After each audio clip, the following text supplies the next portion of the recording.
Hello, my beautiful co-creators. Lilu here. Today I'm in Boston, in Massachusetts, with Danielle. Hello. Hi, Lilu. We're having a good time here. This is take 2, actually. Of course it is. We're going to laugh the whole time. That's why. I just love Danielle's energy, and this is the connection we had last time, even over Skype, but now it's amplified, being in each other's presence. So Danielle is a wonderful, intuitive, renowned, and one of the top psychics, actually, in medium, right, in the country. And you do great work with animals, and not only animals, but now also with human beings, helping them with their soul contracts. So can you tell us first, what is the nature of that work? How do you facilitate that communication between human beings and animals? Sure. So I like to take things to a deeper level than most animal communicators. I like to go to the soul level. So rather than talking about superficial things, which are great and helpful for people to know, my work goes deeper and talks about how the animal wants to help the human connect with the heart, connect soul to soul. I poop, I pee here in the wrong place because I'm telling my human every time I poop and I pee over there that she's too anxious. So the animals are really working on what I call these animal soul contracts between their humans and the animals to heal and help their human evolve. They're really here for us.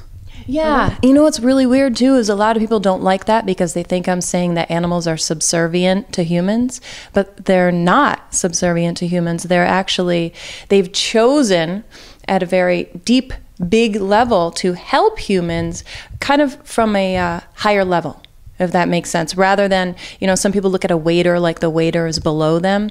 No, the waiter is serving them because the waiter has chosen to serve them. So it's nothing about class or below or above. And the same thing with animals. But they're working on the same dimension in us? And where are they in their own... Where are the animals? Karma? And evolution? Or? Well, animals have already mastered unconditional love. So we're all here to learn how to love ourselves, to be the greatest and highest vibrating beings we can be. Animals have got that. So they're going to do whatever they can to help us get that. So then looking, how did you get into the soul contract for human beings? The animals taught me. And that's what were they saying? They were saying, this is a soul contract. This connection between me and this person is a soul contract. We contracted this before we came into body. The dog, Ralph, contracted to help this human become a less anxious person. And so there's a soul contract there between animal and human. Then what started happening is the animals were talking to me about relationships between humans and humans. And they were like, yeah, and that's a soul contract too. So we've got these really cool, beautiful soul contracts between two humans that are before embodiment. So it's like one soul gets together with the other soul and says, hey, I'll help you do this. And the other one says, hey, I'll help you do this. Okay, I'll meet you in when you're 40 or something. And, they really figure it out. Not too detailed, but they figure it out.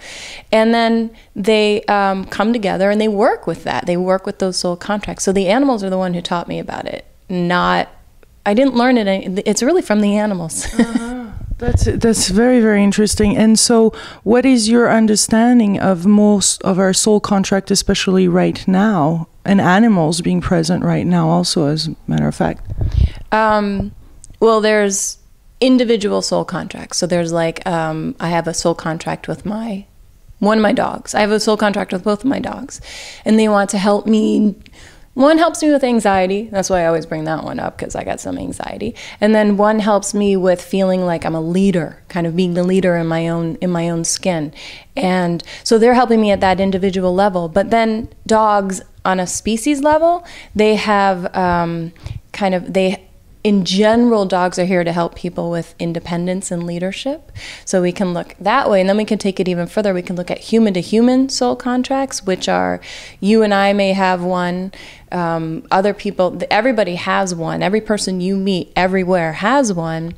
And then there's kind of the overarching soul contract, which is probably what you're asking about, which is about learning and mastering unconditional love.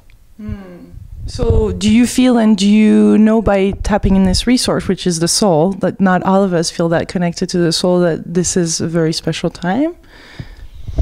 This is a very special time because You know how I was saying in the beginning that some people do animal communication and they go to that more day-to-day level about the dog and the ball and the food, which is totally cool because a lot of people want that confirmation. Hey, energy is real, psychic is real, dogs can really talk, that kind of thing. But there's so many more people that are open to that now. Now we get to go to the bigger level. We get to go to the deeper level where we're not just looking to prove stuff. We're looking to do stuff. We're looking to learn and evolve and vibrate more highly. And animals are here for that. And the soul contracts are helping with that. So yeah, this is the time. This is it. This is the best time I've seen for soul contracts because people are really able to work with them finally. And do you work with guides and angels as well in your work? Mm-hmm. I work with I call on angels when I'm guided to, and I work with guides. The guides are the ones who are guiding me. Oh no, this is one to work with this angel or that angel. So they're all coming in. I don't work with deceased loved ones so much because I stick with the guides. I like the guides who've never been in body because I feel like their vibration is kind of higher and they're more ready and able to help. Can we also develop our intuition and our psychic abilities? Is that accessible to all of us?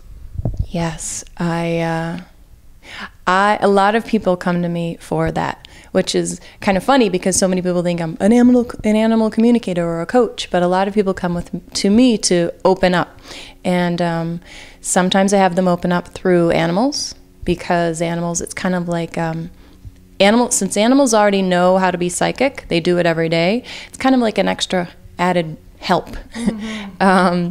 I teach people how to do it every day, and everyone asks me after they take a class or after they do a practice or something, okay, how do I keep going? How do I get better at this? It was really cool because they think there's a magic, like, what's the secret? And the only secret is practice. That's it.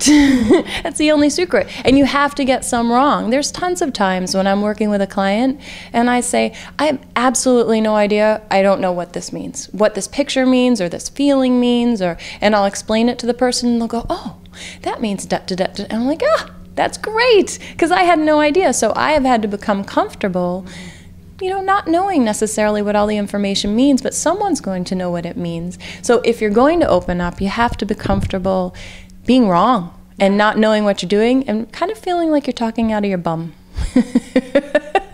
So how does it feel like to have those communication? Where are they even happening?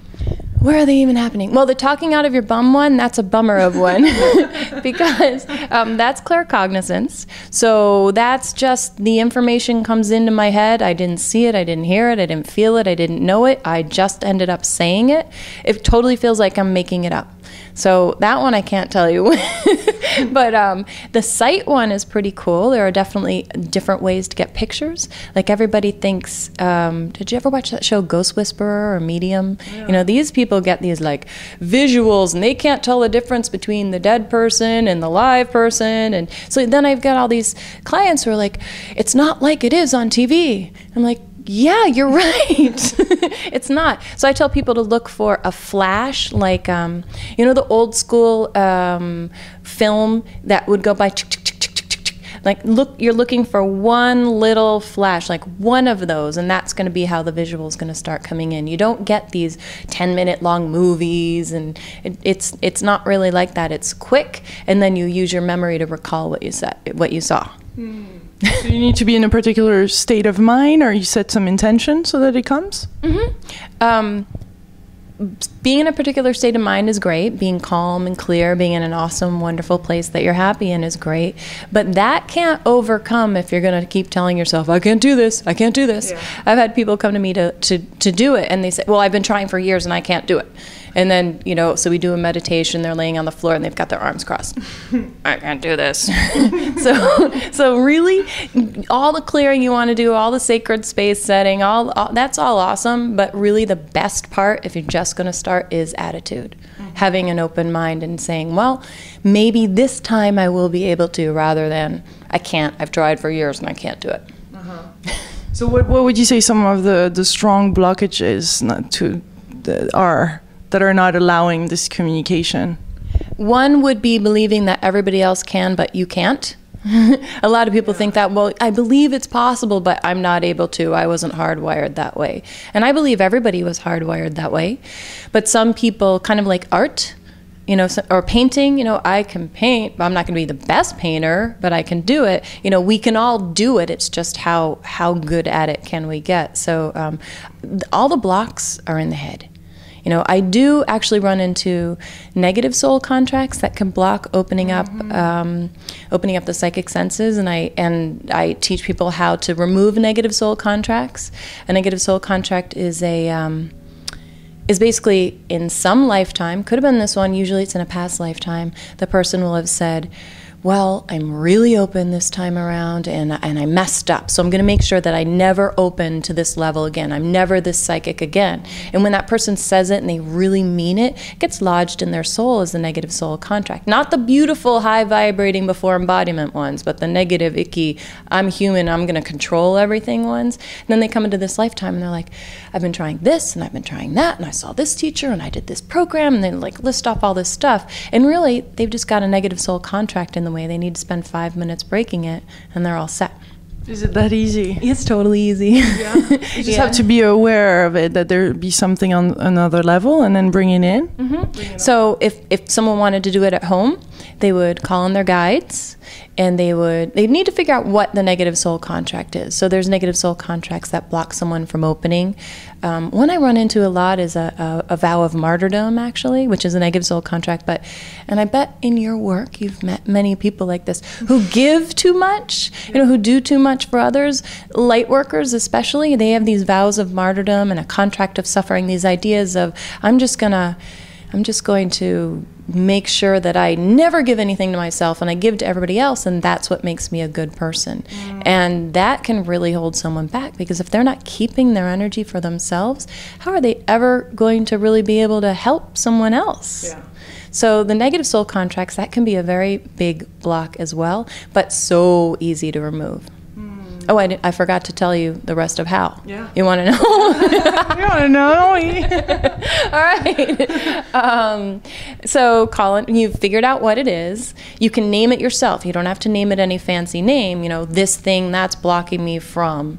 You can say that. You call in your guides, and you tell your guides you want to break the negative soul contract of X, Y, and Z. Tell your guides, please, thank you. Be very polite. And it should work for you. Now, if it doesn't, there may be others in the way as well, because we humans are really good at intertwining these things and hiding them from ourselves and trying to make sure. If I believed in a past life that I should never be psychically open again, I'm a thorough person. I'm a little type A. I'm going to make sure that I can never undo that to the best of my ability. So then coming into this lifetime, I'm going to have to work to find it. Well, this is exciting, because it really brings it back into our hands too, and it gives us more potential. Well, because I feel we all want this juicy life. We all want to open up further to our potential. We feel there's this potential on Earth, and yet there's those things that keep on coming back, and we have to do some work. There's some tangible work for us to do, and at the same time bring in these energies and this help, this non-physical help. Is it present at all times? It's present at all times, but only if you call on it. And most people don't realize that. They think they're going to need someone like me to do it, or someone who's going to come in and call in the guides and do the special thing. Well, if you start doing it yourself, they'd rather work direct. They don't want a middleman. I play the part of a middleman, but I'm not there for good. Yeah. Is there, what has been your story, where you were at and where you're at now? Did you had a major opening, or have you always been intuitive? I've always been intuitive, but I didn't, it wasn't accepted. So I was always intuitive, but I was told, let's dumb that down a little. You're a little too sensitive here. And I've been dealing with that a lot, actually, lately, looking back, because I don't spend a lot of time looking back. Looking back at my life and going, oh, there's a spot, and I was really super crazy sensitive, and I realized my mom had to spend a lot of time shielding me, but she didn't know how to energetically shield me, which is really what I needed. I eventually did shut it down pretty well in college, because I liked boys and tried a lot of drugs, you know, the whole boy beer drug partying thing, did that for a while. And that was really effective at shutting everything down. But the funny thing is it didn't shut it totally down, because at the same time I was exploring homeopathy and meditation, but I was trying to shut down all of the information and energy that was coming to me. And then after college, I met my husband, and we had a sick dog who I took to see a pet psychic that I'd heard was in town. And it was that experience with the pet psychic. I mean, he basically, 3 minutes in said, okay, so you and your dog is sick because she's upset because you and your husband have been fighting about your mother. And that was completely right. So for me, it was hearing that sentence that was my aha. We were talking about a near-death experience when you first arrived. That was kind of like my big aha moment, because that told me, you know what, I can be sensitive. This is what I'm supposed to be doing. All this is real. And from then on, it's just been kind of like a big opening. And it keeps on opening more layers. Are you discovering more layers lately? That's a really good way to say it.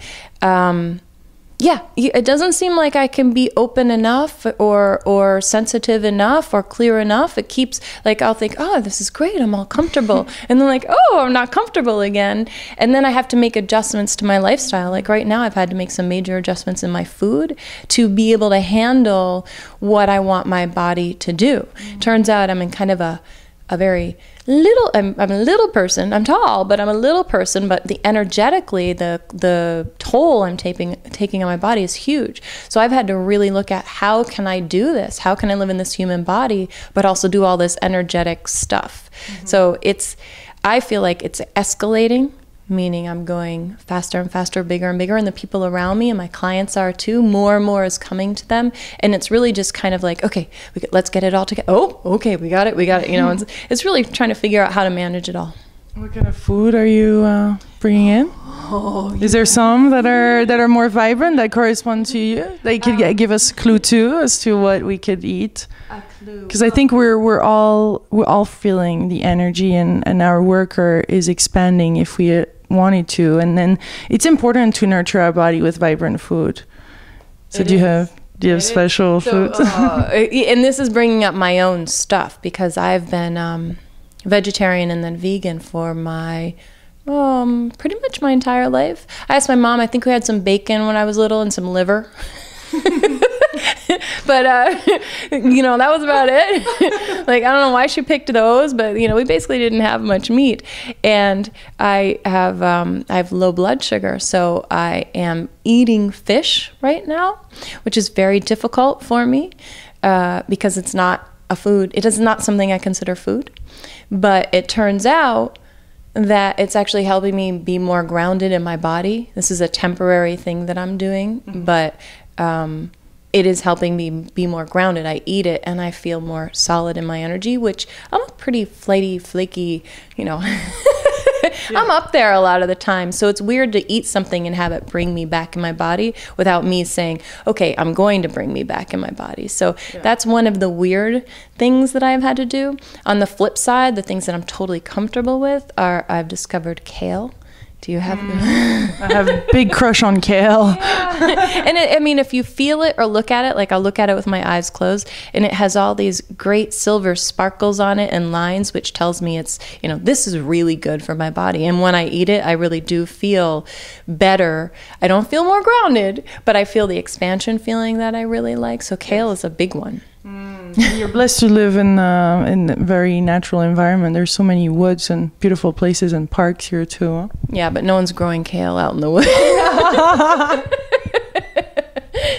But the kale, it's pretty easy to get around here. Yes. And you can also connect with the trees and natures in different way, because I do feel by eating green, we're bringing information and vibrancy to our bodies, and there's different ways to do that, and also being in nature, obviously. And it's time for us to just be comfortable with, and starting to be comfortable with who we really are. And part of getting closer to nature is important I bet you've spent a lot of time in nature. I do. I feel very good when I'm With the dogs. Yeah. No cats.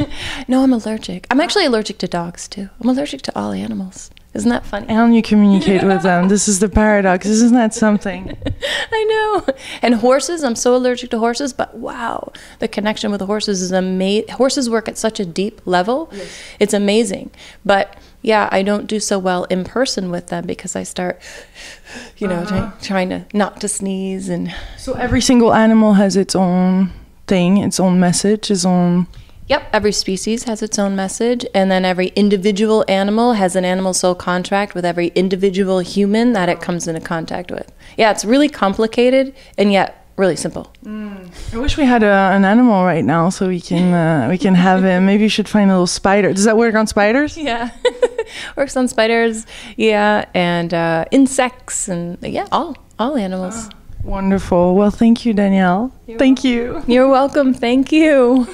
Much love, my beautiful co-creators from Boston.